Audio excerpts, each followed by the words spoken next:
Yes, we're ready. Make it live. It says we're live, but there's always a delay, and then all of a Okay. sudden, the conversation gets chopped off. But we're going to start by saying good evening, my friends, and welcome back to Flannel Farms Family Forum, Yes. where we always have tea, and we have the Healing Homestead with us. Why don't you introduce yourself so I don't mess up Kenny's name? Yes. No, you just gotta turn it down, dude. I'm trying. Please turn your radio down, sir. That was Sir. me. I silenced it, but the volume was still up. So I didn't know if you were talking to us or not, but you were. Yeah, no. You'll have to introduce yourselves for the viewers at home. Yes, I'm Kenny, I'm Delana. and we're with the Healing Homestead. Yeah. And what are you drinking this evening? Everybody. I am drinking Earl of Siam. It is a tea my daughter brought us back from Thailand during one of her visits. She's been a missionary there, so. Very cool. How long has she been over there? Just over a year. She's coming back to the States to do she's thinking a nursing program. So Okay. she said she's bringing more tea with her, lots and lots of tea. I say she brings us all kinds of goodies that are definitely different than the goodies you would normally get at stores For sure. in the U.S. So it's always Yeah. fun. It's always a bit of an eye opener, I think, when you have an experience like that and you go outside the country and then you're like, oh, all these things that I thought were normal. And I've only been to Europe and briefly. That was when 20 something years ago. Right. Yeah. Even, a culture where it looks similar to ours and things like that. The culture shock is incredible. So I can't imagine going over there. What a difference that would be, and probably helped her perspective on a lot of things, I would imagine. Oh, for sure. Yeah. Absolutely. She doesn't take Reese's for granted anymore. This is totally off topic, but my kids have been they just finished the last reboot of the Lost in Space movie, and there's the Oreos through the whole theme where there's no Oreos in space, and one of the things the girl brought in her 50 pounds was a bag of Oreos, and just Yes. I don't even priorities. Yeah. To be honest, I'm not even sure what tea I'm drinking because we had technical difficulties right beforehand. So my lovely wife, Mrs. Flannel, brought me a tea. I think it's ginger. It smells like ginger. Ooh. Lemon ginger is probably one of my favorites. I don't drink tea often, but when I do, big it's really anything is fine with me. But I do drink coffee pretty much around the clock. I think that's So. what you were just drinking. Considering how much you guys are getting done, I'm not surprised if you weren't IV mainlining coffee. Appreciate We that. caffeinate 24/7. Because I believe, Kenny, like myself, you are also full-time doing a job elsewhere trying to get things done. Is that right? Yes.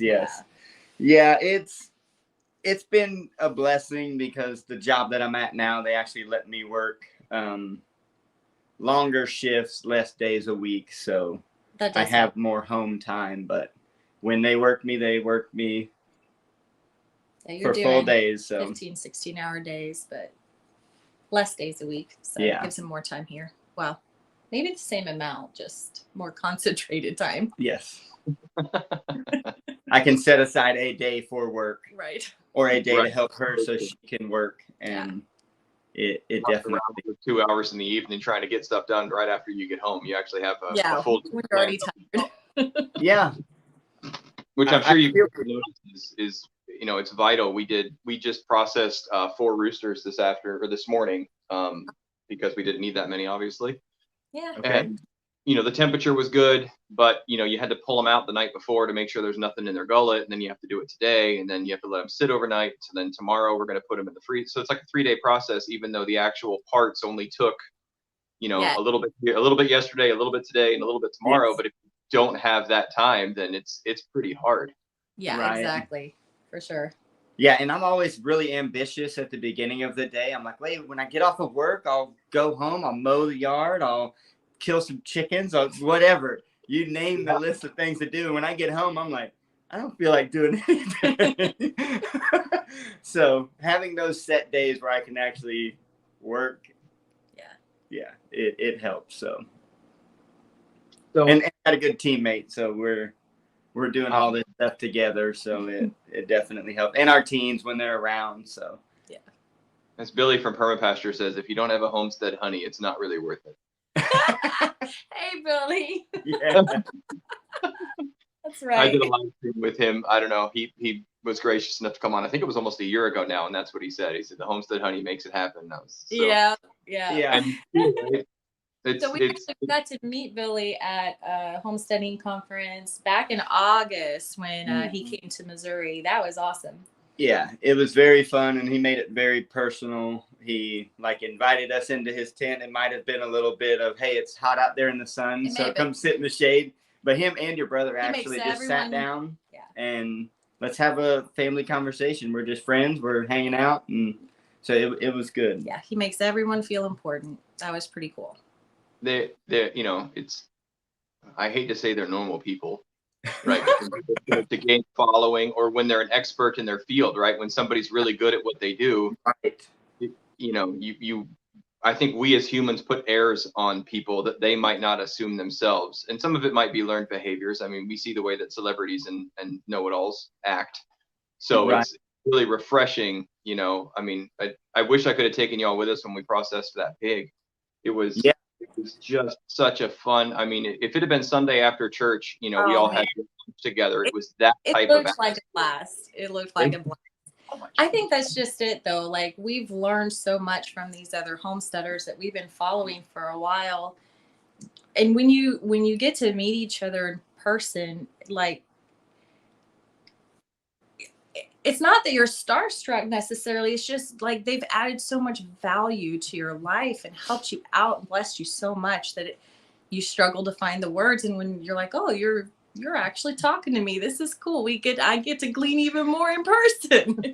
That's pretty cool. Yeah, Go ahead. No.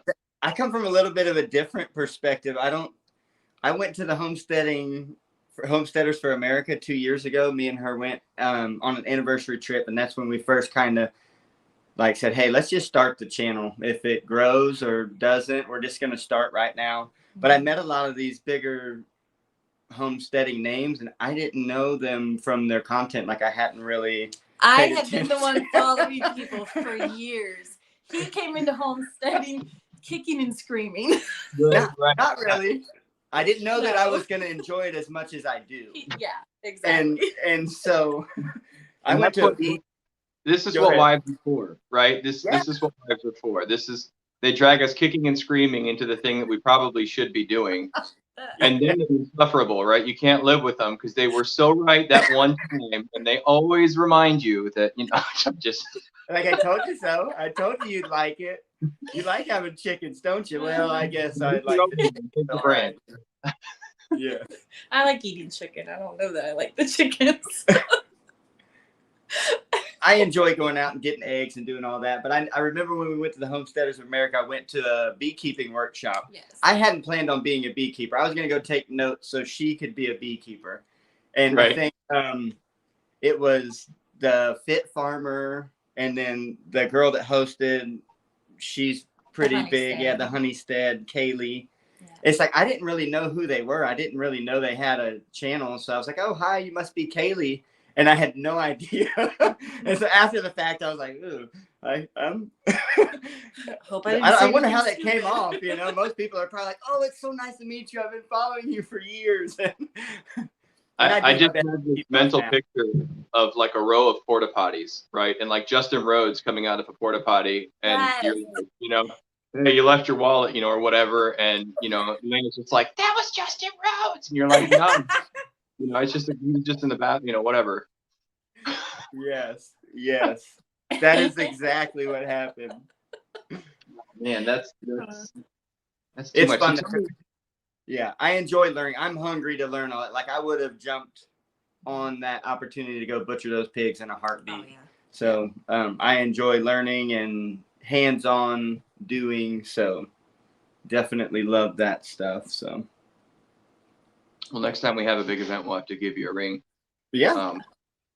Although I believe Missouri's just a bit of a drive from the east coast of Virginia. Yeah. We've driven it before. It's not bad. What was it, 16 hours? Yeah, it was something like that. We drove to see some friends and went to DC. We're And some road trip warriors here. Oh, okay. the kids think- might not be so much on board, but hey, they got to go where the food's at. So I think, was it Faith asked where in Missouri are y'all? We're Northwest Missouri, about 45 minutes north of Kansas City. yeah. Yeah. So we're not too far out, but we're far enough out that it would not surprise me if our internet drops for no reason. Yeah. And you have a repeat of last week with the hollers. Yeah. Okay. I'm praying against it, but it happens a lot where we'll do something, or she'll try to upload a video and it'll take her like 4 days, upload a 15-minute video. And it's like, this isn't right. Should be better. Yeah. That's YouTube telling you to make 7-minute videos. Going down. Yeah. Actually, for a while, our internet was so bad here that I would either do them only at work, or when we went to our kids' music lessons in town, they Yeah. had like Wi-Fi, and so I'd be uploading like in the parking lot, like sign in, hit upload, Yeah. because the 15 people that are going to watch it really want to see it. So I Right. can't disappoint those 15 fans. So Yes. so tell us about your homestead. How big is it? When did you get it? What do you got going on? What's the story? So we have 20 acres. We bought this place, I guess it'll be 2 years in May, I think. Coming up on 2 years, yeah. We've only lived on it a little over a year though. It had a very, very, very scary mobile home on it, Which we're in now. which we're living in. If it's good enough for Ben Holler. That's right. Might have been scarier. It was pretty bad. I remember when we first walked in to look at it, I was thinking, like, let's burn it down. We'll call the fire department out. Call Brian out and say, hey, can we do a controlled burn on this place? Whatever's left over, we'll scrap it. But I had a revelation, and I felt like God was saying to me, it's like, man, it's a good thing that I didn't do that with your life, Like there was still some good bone structure to this place. And with a little bit of work, we fixed it up and it's livable now. Yeah. I know my life was a mess before, so I'm just thankful to have this opportunity. But yeah, we got 20 acres. There's like 7 acres of woods, so I can do some hunting and stuff. There's a tiny pond. We're going to get another one dug, hopefully, if the finances are ever right enough to do it. But we have pasture land for, what do we have right now? We have 3 cows. Yeah, 3 cows and 11 goats. What type of cows do you have? 30 chickens. What kind of goats do we have? What kind of cows? I don't like goats, so I don't want to talk about Oh. We've learned that You most love homesteaders them. don't. Yeah. I found out when we started, I went to this family milk cow workshop with the Doughertys, and I realized very early on, man, I started with the hardest animal. I started homesteading with goats. What kind of cows do we have? We have they're so mixed, I don't Something know. Dutch belt.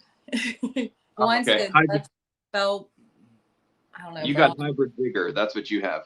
I have a dairy cow and I have hybrid vigor. a That's what. dairy, half beef cow. Yes. Yeah, breed wasn't important. The milk was. Yeah, absolutely. Yeah, And, we got 30 chickens, or close to 30 chickens, Yeah. and we barely started a garden at the end of what should have been start season last year. We Yeah. started growing, which we did have some success, and Yeah. our neighbor was Thanks to your brother. yeah, your brother taught us about the swamp. What is it? The that is swamp water. fetid swamp water. Yes. It Yes. literally saved our garden. It was pretty bad. Yeah, our tomatoes weren't looking We too hot. brought in like $500 worth of compost, and the soil was still terrible. Yeah.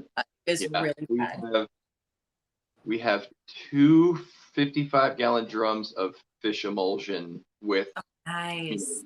Soaking right now for next year because that stuff, it's like liquid gold. It is. It's amazing. Is it just, are you using whole fish or is it just the, okay.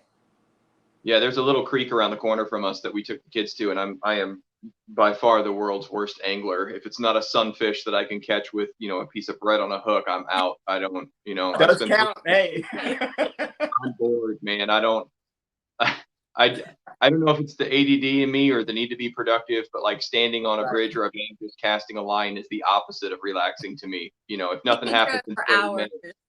I'm like, if I catch I a could do it fish for in 5 days. minutes, Yeah. I'll be fine. But I wish I liked things like I really do, because then maybe it would make my hobbies easier and or cheaper. But I just Right. it doesn't. same with hunting. It really I'm the doesn't. same way with I hunting. Thought I of can't say sitting- cheaper, but you might enjoy it more. You got to get into the art of catching and not fishing. My dad becomes friends with these farmers in these unknown places that have ponds that are well stocked and not fished a lot, so it makes it pretty easy. In that case, yes, catching is fun, but Yeah. just standing and looking at water, it's not my cup of tea. If you'll pardon me. The funny thing about goats, I think, is goats are what everybody who doesn't do this tells you to get. Yeah. You're like, oh, we bought some land. Oh, you're gonna get goats? Like that's the first thing. It's not chickens, it's not pigs, it's not cows. Right. No, it's goats. Well, because if you're wanting to clear land, goats will eat everything. They really And they will. start with the stuff that we don't like the most, like poison ivy and stuff like that. So, I mean, they are great for that, but they're great a as long chore. as you don't have a garden. Yeah. Well, that's not or they're fenced. far away from the garden. Yes. Yeah. You mean you planted forage for them? How kind of you. Exactly. Well, and one thing that we do with our goats is we've got a dairy line of goats, and we milk. I guess she milks.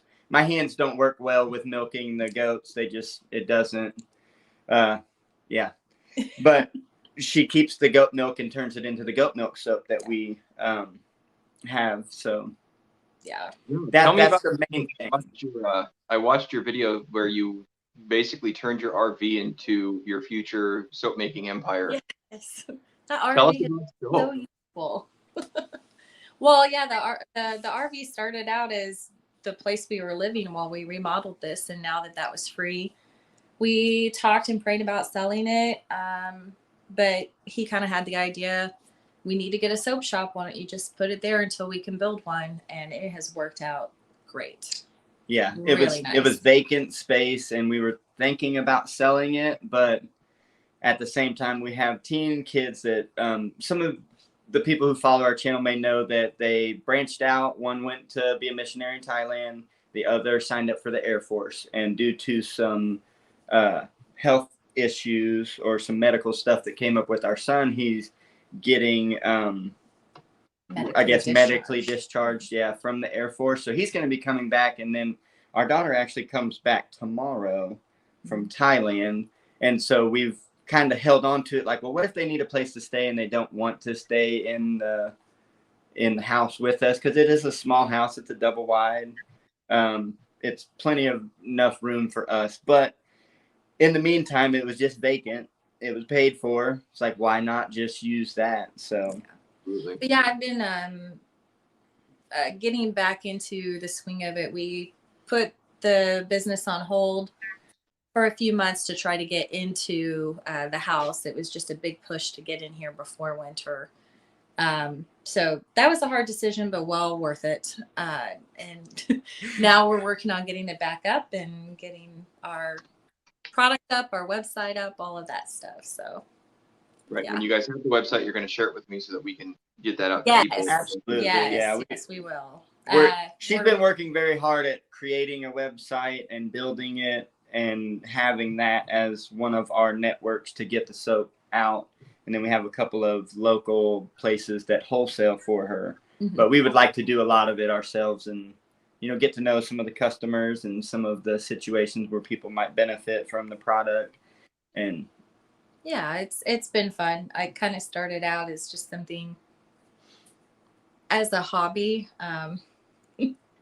We started homesteading during COVID, and my our daughter Mila was going to private school at the time, and we obviously had to start schooling at home with COVID. She had an assignment to draw a picture with, she was in kindergarten, draw a picture of all of her family, and what they like to do. And so Kenny's was fishing, and our oldest daughter's was writing or something. And then Yeah. Tyler's was playing video games. Addie's was dancing. Mom's was folding laundry.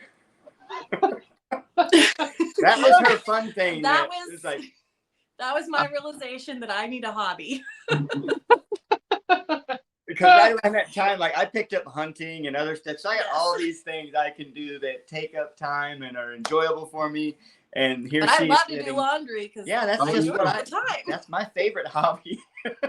So she got into it, but it Yeah. also It is actually fun. well, and her and Megan have a sensitive skin type that it really benefits them.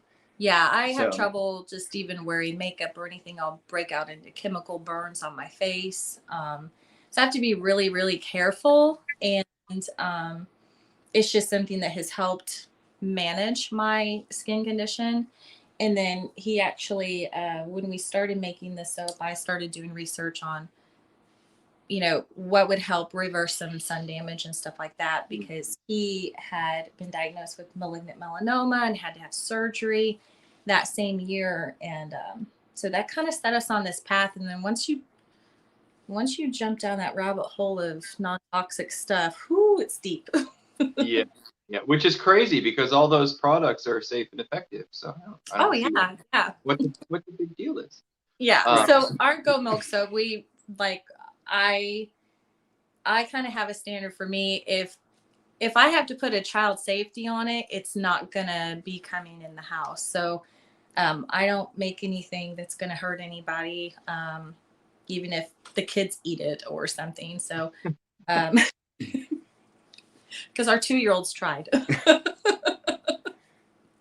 Just keep them from swearing, so that's good. Right. So we sent it with pure 100% essential oils, and then we do we color it, make it look beautiful with different food powders and clays and stuff like that. And then we do a laundry soap as well, because I wanted something that was non-toxic for our laundry because of my skin condition. What I launder with really affects how my skin feels. So we started doing it. Well, you're right about the rabbit hole, though. Once you start reading labels and then, big words that we don't understand, and you just kind of go, when you start looking those words up, you go, wait a minute. It's overwhelming. Yeah. Yeah. And then to try and find things that are natural and good is almost impossible, because I think it's Joel Salatin says, real food rots.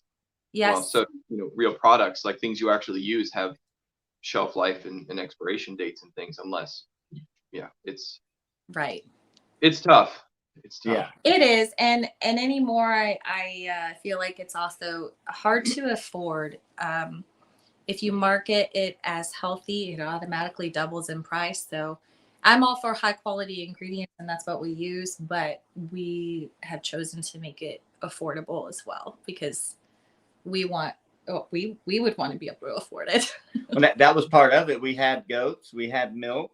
We really can't afford this soap that we want. So she learned to make it, and kind of resourcing what we have to get what we want out of it and make it that full circle. Yeah. So. And I think that's where a lot of our, at least the cottage, industry type thing, and even especially with hobby farming, homesteading, whatever you want to call it, when you find something in it that you're doing that you actually enjoy, making some money with it is great, but to make a living at it is nearly impossible. It's more a labor of love, right? Yeah. So you're making something that you found beneficial, that helps your family, and you're going to take the things that you have some extra, and you turn around and, pass it on to somebody else and let them, experience the same type of benefit without, slacking them over the price. But if you were to charge what your time is actually worth, it wouldn't be affordable. Like those. Oh yeah, probably Right. not. I spent 3 hours milking the cow, and then I spent 6 hours making soap, and then I packaged it and shipped it, and I made 14 cents per bar. Exactly. There's I 14 think more that's cents to it be though, had. that you know, we feel very blessed to be doing what we're doing, and not everybody is blessed with that. And yes, it's taken some sacrifice too, but we want to, we don't think that blessing is just for us. We want to bless others with it. That's Absolutely. what it's really about. Yeah, and that's where the building the community and those kind of things. Yes. And you can, share, soap with. I've traded things off the farm with other people who've traded stuff off their farm that have their, gifts and desires that they enjoy doing, and the passion and love that they pour into one of those things. You can't put a price tag on it. Unfortunately, we have to have a price tag to live, right? If it was free, Right. everybody do it. Well, probably everybody. They'd probably try it and go, "This is hard," and then quit. But It is hard. It Yes. is hard. Yes. But yeah, that's our whole goal here, is to make enough for us, Make enough and to then pay what the we bills. and then what we have left over to be a blessing to those around us. Like we've both been blessed in a way to where my dad got the property right next door to us. We own 20. It's just a rectangular property. He owns 5 right next to us. Yeah. And so it's really fun. Like, he's got the kids down there right now.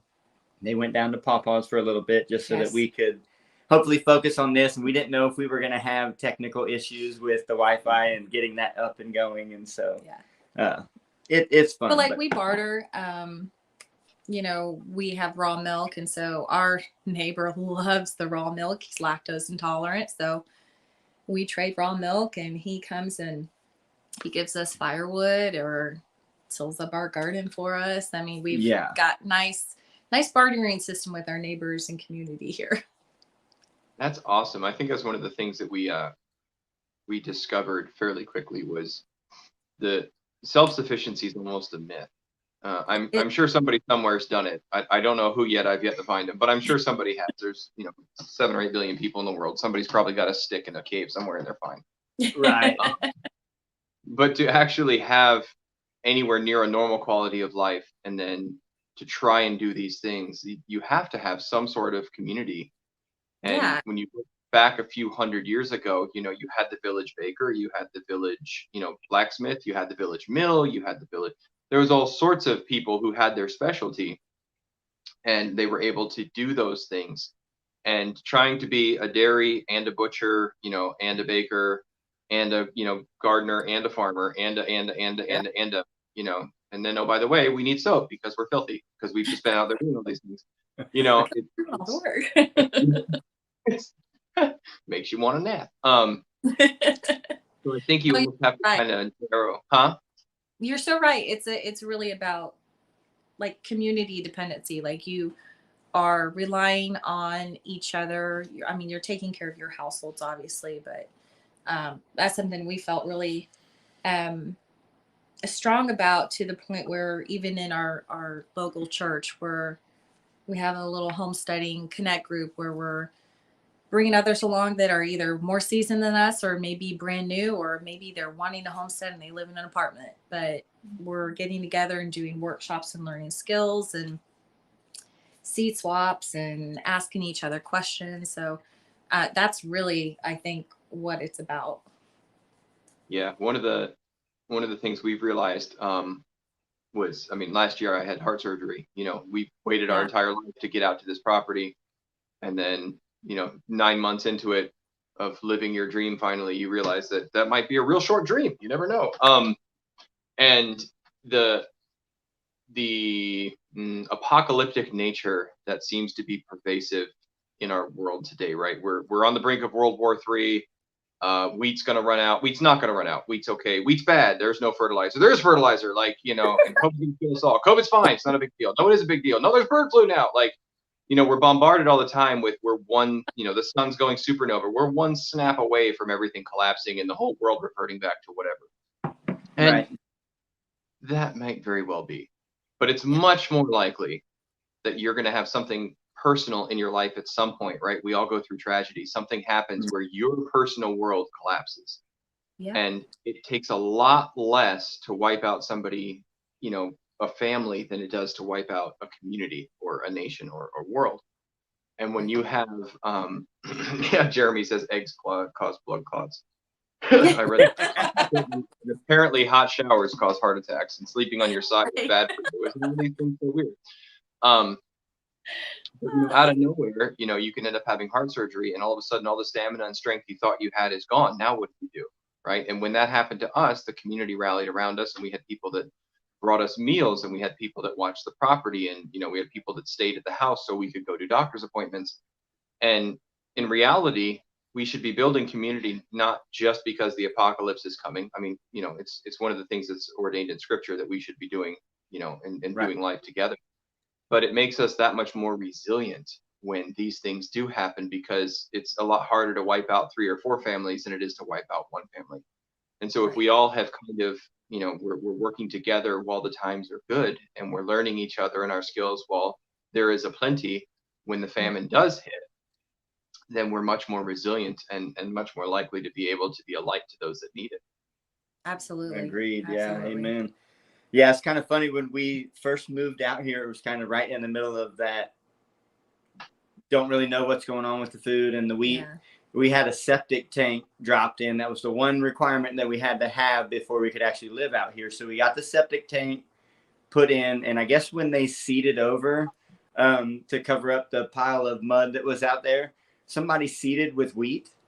It was And just a little wheat field that we. She was smart enough to notice it. Like, I was gonna mow everything down because it was getting tall. That's something different than grass. And so throughout all this, it's like God was like, "Nope, I got you guys," Yeah. And so we've been having these little like encouraging moments that just like, okay, we're heading in the right direction. We don't really know what this looks like long term or way down the road, but for right now, we definitely feel called into this. And it's not for popularity or fame or money. It's just to be, like you said, a light, a part of a community, somebody that can help their neighbors out with milk if they're lactose intolerant or whatnot, or give eggs to my parents. And well, I think most people have been through, or if you haven't yet, you probably will go through something pretty significant in your life. And we both have. And that's something that, through God, we've overcome a lot, both separately and together. And that's kind of what we feel like the purpose is, even of our YouTube channel, is to be an encouraging source and just a reminder that you were made for hard things and God created you to overcome them, And if you're breathing, you're not done, I mean, God's got good plans for you. So that's where we're. Yeah. If it's not good, it means it's just not done. Suffering brings about resiliency, and people that haven't suffered are, insufferable, as we like to joke. And it is helpful when we've been through these things to be able to, help people. When somebody's been through some sort of, trial similar to what you have, you can look at them and they know that you've been through it and they've been through it. The words are platitudes, right? They come, they go. Nothing really changes with words. We do our best. It's how we express ourselves. But I lost my father. I didn't lose him. I know where he is. But 5 years ago, my father shed his mortal coil. And a good friend of mine that I grew up with, her mother passed away in a very, very short period of time since. And, you understand that person without the words, and regardless of what the suffering is. And I think if we go through training, right, and we learn to live with suffering, because it is the human condition, we live in a fallen world. So you don't just get to go out and throw wheat and have wheat. Like, it takes work. Very rarely do they plan it perfectly over where your, refuse goes and feeds it. But there are still miracles that happen. That's called blessing. That's not. It is. Every now and then he goes, tweak there. And, but yeah. And I think we, especially in the American culture, we seem to have lost the idea that suffering is a part of life, and we've switched over to entertainment. We want to be, enthralled all the time. We don't want to think about anything bad, because then we fall into a puddle. If the wrong person wins the election, then we need to have a safe space and all these things. And you're going, no, you can do your chores laughing, or you could do them crying, but you still got to do your chores. Like, There you go. Just go make it happen. And the benefit, right? And I'm sure you guys have probably never been as tired in your whole lives as you have been trying to make this thing happen and trying to repair where you live and trying to work and trying to, all these firsts. But at the end of the day, when you sit at the table with food from your property, with your kids and your family around you, there really isn't anything more satisfying than that. Absolutely. Being present in our kids' lives, and I don't know, there's so many character building aspects of homesteading that your kids are watching you learn in real time, and they're also learning from you.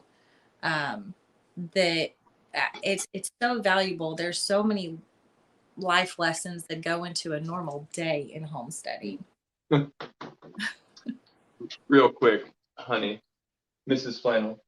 Melissa says, thank you so much to Mrs. Flannel for helping with my daughter. So she hopes she found it useful. My wife and Melissa were having email conversation back and forth about homeschooling. There's always so many questions when you try and, homeschooling is a lot like homesteading, right? There's a million ways to do it. Yes. There's a million ways to do it. And when you start dipping your toe into the education system, you go, oh my gosh, holy cow. You can't mess them up worse than the public school system. Hey, I was public schooled. Exactly. I was messed up a little bit, but still am. But hey, you prove that God loves. No.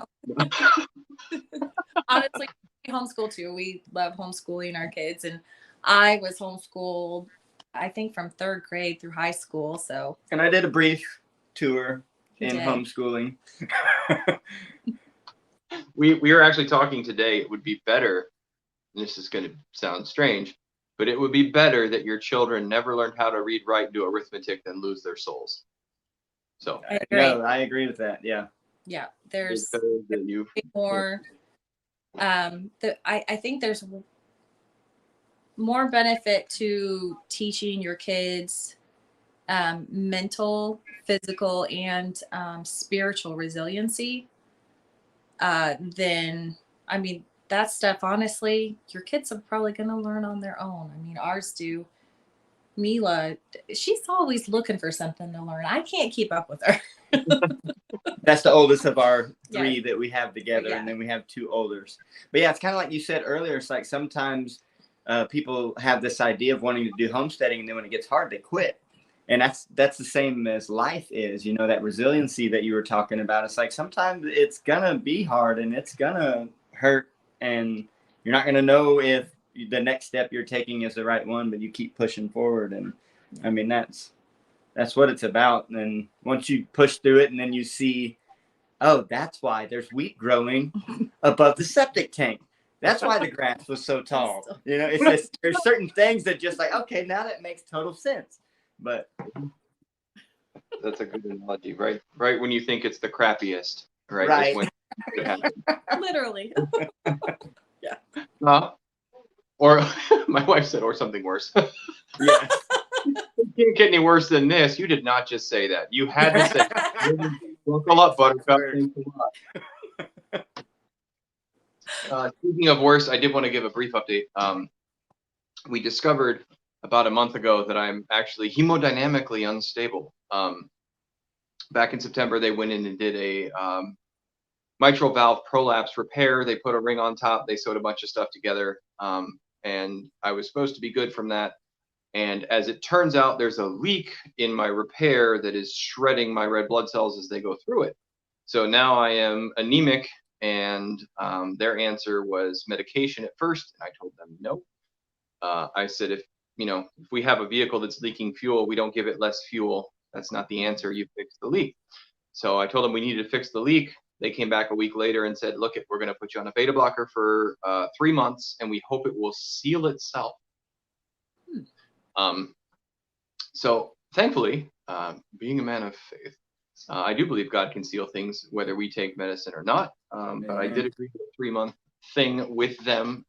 So I'm actually not all better from heart surgery like we thought we were going to be, which beta blockers have really annoying side effects. Fatigue, mental fog, all kinds of wonderful things that we're now trying to still get everything done with while being somewhat 3/4 speed, maybe less. I should probably ask my wife what speed I am. She'll tell me the truth. I tend to exaggerate a little bit. I'm only 110% now, baby. It's fine. It's like you're 33 at best. So we would appreciate your continued prayers that it does close, whether it is through the medication they've provided or God's favor. And if none of that works, then they're going to have to go back in, and we're going to go down this road again. But that's okay. It's better that we have our souls than we lose the world. But I did want to let everyone know who's watching that that's what we're. So if I look tired or a little sallow in some of the videos, it's because I'm tired and sallow. There's a good reason. There's a reason. There's always a reason, but it's like we were talking about. There's lessons learned, there's resiliency built, and there's an understanding now when I talk to people who have gone through medical conditions at a relatively middle age. Out of the blue when you're not expecting those kind of things. Where does your hope and trust really lie? And maybe mine was resting too much in my own physical prowess and abilities to work, when all of the good things that come to us we know come from our Father above. And maybe we weren't given credit where credit's due, or potentially it's just a fallen world and stuff breaks. Who knows? But yeah. Trying to learn whatever lessons we can learn. Yeah. Well, we will definitely be praying for you. Yeah, and absolutely. I remember the time that you were going in for surgery, your brother sent out a video and I caught it, and we definitely jumped in there and was praying for you. So I appreciate we'll be believing that your health is continuing on and complete. So who knows what would have been if y'all hadn't been praying with all the prayers that were covered up. So might have been a lot worse, right? For all we know, there's wheat growing over the septic tank. Right. Yes. I'm always thankful for prayers. Can't get enough of those. So yeah, that. So you guys started your channel when? October of 21. She said October of 21. There was one video that we had at our last property that I encouraged her to make because I just felt like this was something that she could do. And she's always had, I guess, these aspirations or dreams to do like a Melissa K. Norris or a Jess Sowers and do the big, I do like those writing, things. though. Yeah. I like writing more than I like being on video. So I took one and didn't take another for a year. She got a slight bit of stage fright, and I'm more of an outgoing, I don't really care kind of personality. You could and talk so to a tree stump. So we've had to kind of mesh ourselves together more in that, and she's definitely gotten way better at it. But that was at our old property before we gained this one, and it just didn't function well with what we were trying to do. But that's when I think she did the first video. So if anybody scrolls back and watches that, it's a totally different property. But yeah, we bought that property, and we bought it February of 2020, right before everything shut down. And so I was working full time. He was working full time. And then everything kind of stopped. My job was a nonprofit, and my job disappeared. At least funding for my job disappeared. Yeah. And so I was also pregnant with our son. yes. So all of a sudden I had a lot more time on my hands than I knew what to do with. And so we're like, oh, let's get some chickens and start a garden. So we did that. But through that and going down to one income, we realized, man, we can make it work, but we really felt strongly that we were supposed to be debt free. So we made a radical change and sold everything to move out here and remodeled this place with every spare change we had. I think that's one of the hardest things when you're looking at your budget and the homestead. And one of the things that homesteading really does is it forces you to kind of plan out a year or 2 or 3 in advance, right? If you miss planting season, you missed it. There's no going back. There's no, you can't start over. That year's over. And so trying to kind of prioritize where your resources, are going to go. I think it's incredible that you're debt free. That's amazing. We have just a little bit left. We don't have a mortgage or anything, but we have a little bit left. I think we're about 10,000 away from being debt free, and we're just very committed to getting that done this year. Well, and with the supply chain issues and everything, we, instead of like slowly hoping that things were going to be there, we went ahead and got what we needed to get in the house and to live in it, because we knew that that's where we wanted to be. When we were living in the camper, I think she was ready to go, you know, a year, 2, 3. I felt like the Israelites looking at the promised land. I was like, no, that's where I'm going. I'm not getting stuck here in the wilderness for 40 years. But we did that. And so that's why we accumulated that, because we really don't enjoy that at all. But no, I like, we actually had gotten to the point years ago where we had gotten debt free, but buying the first homestead that we got in 2020 put us back in debt, and we were like, oh no. And at the time it looked like something that would work, and then obviously with 2 incomes going to 1 and the world coming to a screeching halt, things change. So she's been struggling with a little bit of a tickle in her throat lately, and so she's going to get a cough drop, but I am still here, so we still see you. We've struggled back and forth because we bought a house in 19, and we had 2 incomes, and we moved out of the house that we were in, that we had bought 7 or 8 years before, and we just combined pretty much all of our money and paid off the one house. Yes. And then we ended up moving to the property and selling one house. So we have a paid for house in town that pays the mortgage on our current property. Yes. And it takes me 3 seconds or 4 seconds to say that sentence. It took us 10 years to make that happen. Right. It sounds like, you pay off a house and some money, and well, the choices that you have to make when you're driving past the fast food restaurant on the way home, and your kids are like, why can't we eat there? And you're like, because we got a budget, and I can't spend $14 on burgers. That's crazy. Are you nuts? Yeah. I have to spend $300 on a solar charger for my parents. So we sold that house, and when we moved out here, and we do have a mortgage on the property, but we could sell everything else. But we're hoping in 30 or 40 years, if the apocalypse doesn't happen and they don't nuke the place, that they'll provide money in the long term. But if they do nuke everything, well, then the mortgage won't matter anymore anyway. So right, yes. But knowing where to put your resources when, and what are you going to get the best return on for yourselves, versus trying to invest in the property for monetary gain, is also one of those things. Like, if we put this in, maybe that would draw business to the property, but then it might not. So then we just spent however much money trying to do that. So right. We're slowly gaining more livestock, and like I know I mentioned on one of your videos with the piglets that we hope to one day do that. But yeah, just to have stuff that like we already consume and we may go spend money on at the store, but if we could do it ourselves and have our hands in it, I know I enjoy it all the way, even like through the chicken processing. I mean, it wasn't a glamorous thing, but I enjoyed the end product, and we've learned from it. And so yeah, for sure, I look forward to doing more and more of that. But and teaching our kids, I don't think, and we're not trying to reinvent the wheel here. Obviously, there's plenty of people that are further out ahead of us that have better videos and all that. Yeah, more knowledge that are really doing a great job.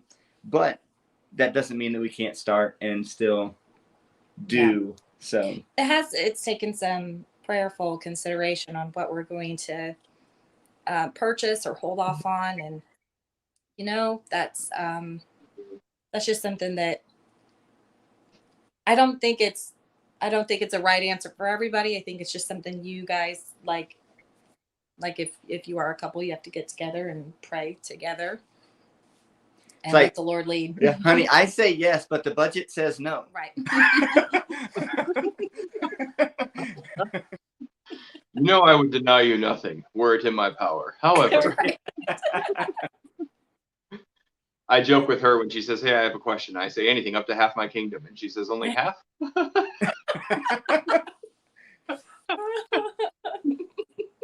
knew I should have signed those papers different. No, I'm just kidding. So interesting. I guess, sort of off topic, but not. How has your marriage changed since you started homesteading? Oh goodness. It's forced us, especially working on this house. I think it's forced us to get better at communicating. And even when we don't communicate well, More grace and mercy. no, really having a combined, that like having the same vision as a couple can get you over a lot of disagreements, a lot of opposition, and a lot of arguments. Like it just, at the end of the day, you go, if we're ever going to get this done, we're going to have to find a way to work together. So what do I need to die to? What are you going to die to? And what are we just going to let's just work and shut our mouths? Well, and for me, I know that this was like a pivotal point in our marriage, but we have friends that we go to church with that were doing a marriage ministry, and they had this specific marriage reboot that they offered to us. And we weren't at the time like having a struggle or anything, and we went ahead and we did it, but it helped us unify in our vision of where we wanted to go, where we wanted to be. And I think it had such a spiritual draw on it that it was unlike anything we've ever done before. We've had counseling and stuff, because when you mesh two people as different as me and Delana together, we've been married for 10 years. Yes, honestly. Lots of baggage on both sides. It took some work, but this was different, and it hasn't been perfect like no marriage is, but we got this vision, and it's a lot easier when you guys are unified in your vision to say, okay, this doesn't line up with what we're trying to do here. And so we named it our homestead, the Healing Homestead, because this whole process has been healing for both of us individually, and then us as a marriage or as a couple, our family. and our family. Yeah, our two oldest kids. You know, there's been stuff with me not being the best dad that has left wounds and scars that we've had to work through, and we've been able to do that. And it's God's provision in doing it, but also that same couple that offered us this marriage reboot, they're in a situation right now where we can bless them, and they're actually staying on our property in their camper. And so it's really cool to be able to do what we had sought out to do with this place. And it's like, this is going to be a place where you feel God's presence. We're trying to be the self-sustaining people, but really just have enough for us. But then also anything that we have above that, it's going to go out to those around us. And it was really neat. So now they're in a process where they feel called to do their marriage ministry. But the avenue that they're doing it through is also going to be homesteading. They have fallen in love with homesteading. So while they're here, they're learning all the things, sometimes what not to do more than what to do. But the floodgates have opened. She went and picked up chicks for them this morning. Yes. So I gave them the gateway. We have. I'm an enabler. Is it 11 in the kitchen? How many chicks do we have? 13. I was off. 13. We are you incubating those yourselves? Today, yeah, and it's one of my favorite sounds is the little peeps in the kitchen. You know. Yeah. And also, actually, the pigs have. I swear they have buttons on their little hooves, the little piglets, because when they bounce, it's just every time. And we go and just watch them run around. And if I filmed what we actually do, nobody would watch it, because we're just sitting out there grinning like morons, watching pigs run, little piglets run through the woods. Yes. Well, thanks for joining us 3 hours later. I'm gonna go take a nap. But you're right about the vision thing, and I think that's something our culture has missed big time. Is you hear people saying that they're no longer, they lost themselves, right? I got married and I lost myself. I had kids and I lost myself. No, you didn't. You added to yourself. You have merged now. You have become something greater than is the sum of the parts. Then even, to get really, if we want to get homesteady, when you watch draft horses work together, a lot of them have blinders on, right? The only place those two horses are looking is straight ahead. And they pull everything right to that thing. Huh? How much more can they can they pull together than each of them Right. individually? You're Let strong. alone pulling in opposite directions. Yeah. Yeah. So if you don't establish the vision of what you're trying to do with your lives, whether it's homesteading or a small business or just raising your family and trying to survive in the crazy world, if you both Right. don't have the same vision, there will always be greater than necessary strife. There's always going to be some conflict because we're fallen creatures and we're trying to blend two imperfect lives together. But when you have that same goal, man, you can knock things out of the park, in record time. Yeah.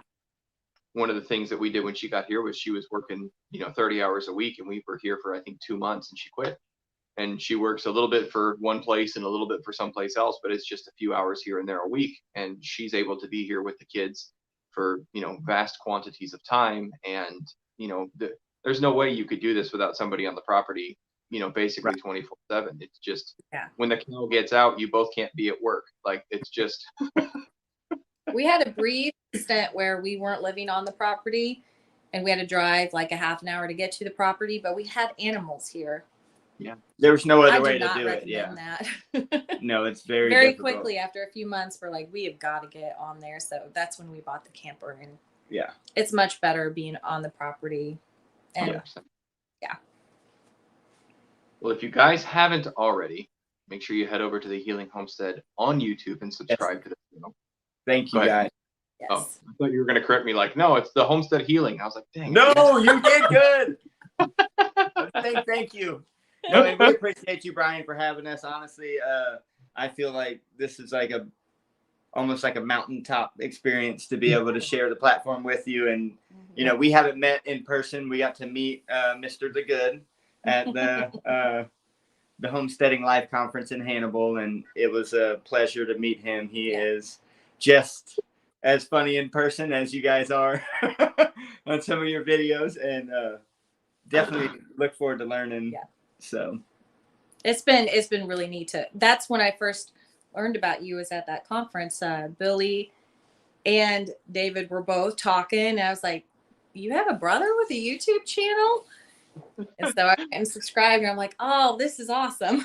I've been thrown under the radar for a little bit. So, but he's the older brother, so I've been living in his shadow for years. He's 2 inches taller than me, he's 3 years older. So it's just, he can grow a beard. I can't, he's got all these things going for him. So yeah, you have pretty good hair, I do. I think we might have this is all natural, by the way. There's no justice. You would think after surgery it should get a little grayer, but apparently I'm still not wise, so I still have a ways to go before that gray hair. A little bit longer. Is that from wisdom or stress? I thought it was stress because I've been having it come in. Way, I was looking forward to the Silver Fox stage, and I think I'm just going to end up decrepit. That's what it's like. I'm going to be right here, and then it's over. There's just there's no gentle slope. It's just going to be one day I'm going to look 85, and then that's okay. Faith said my hair is better. Why, thank you, Faith. We all love it. Can't argue with it. If the kids were here, we actually had a tribute to your channel because our son is in a full black and red flannel onesie today. But that's what I told my wife when we started with the flannel stuff. I said, what we've done is we've turned people into fans without them knowing it, right? So anywhere you see flannel, I can claim it now. Yes. See, look, it's obviously a fan. Although this is true. Today I was because we take our trash. There's no trash pickup here, so there's the sites that you have to take your trash to. Yeah. I pull up to the big dumpster and I'm dumping my stuff, and the attendant walks out and she's like, "Hey, it's the flannel guy." I'm like, I got recognized by local dump, and that was outstanding. It was. I've also been going there for 1.5 years, and we've been talking. So I don't know if it was because the channel or just because I say hi to her every time, and I wear flannel all the time. I don't even know if she knows I have a channel. It just could be that I'm always in the appropriate brand, Except for tonight, I have my wrong thing. That's okay. But yes, thank you guys. I appreciate you being here. You guys have been commenting on the videos, and I've popped over there and watched a few here and there. And I always apologize because I don't get the chance to sit down and watch as much content as I would like. but I do try and keep up once a week and pop over and see. So if you guys haven't, please go to the Healing Homestead and subscribe. Send them some messages. How close are you guys to 1,000 subs? I don't remember. Like 200 maybe, 150, yeah, 170. 200. Okay. 170. Figured she'd know the exact number. You're like, I don't know, 200, 1,000, whatever. We got some. I mean, there's people on there, so. 173 and a half. One guy left and came back and left again.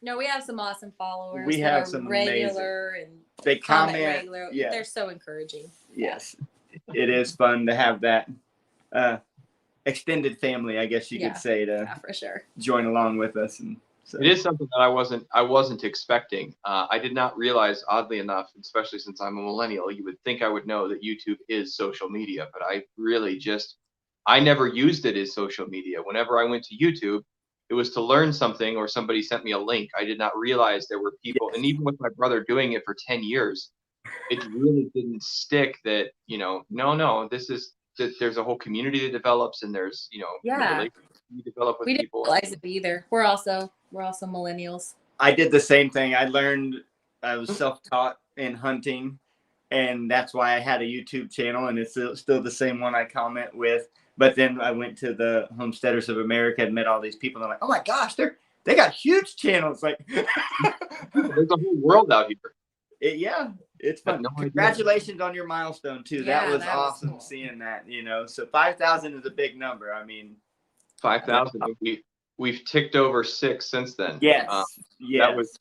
We had one video after 2 years of throwing stuff at the wall that actually stuck. And for any of those of you that are watching, there's a book called The YouTube Formula that we've discovered, we've read, we've digested, and we've implemented. And in the past month or so, we've seen exponential gains. So if you do have a YouTube channel and you're interested, I would read that book. It's not a snake oil salesman. I don't have any connection to the book at all. They don't even know I exist. And I thought it was going to be like a sales conference where if you want to be successful, you got to believe you're successful. And and it wasn't. It was informative. There were step-by-step things you could do, and it really teaches you how to do the hard work to be successful at YouTube. Yeah, I just got the book today, and I've been reading it. And yes, thank you for the heads up. One chapter in is. There were a couple times I was reading it at work, and I read a chapter and I put it down and I looked at my notes and I'm like, I can't digest anymore. This is so much information. Like, I have to stop and come back. Although I must tell Faith K that I do have the ability to grow some facial hair. She asked if I have an unconnected goatee and some lovely patches down here. Very attractive, but unfortunately, due to the fire department job, we have to keep that short. But anyhow, thank you, my friends. Thank you for joining us this evening. Thank you for taking time out of your weekend. I know you do work a lot to spend some time chatting with us and helping us get to know you a little better. Yes, thanks for inviting us. Yeah, we appreciate it. Been awesome.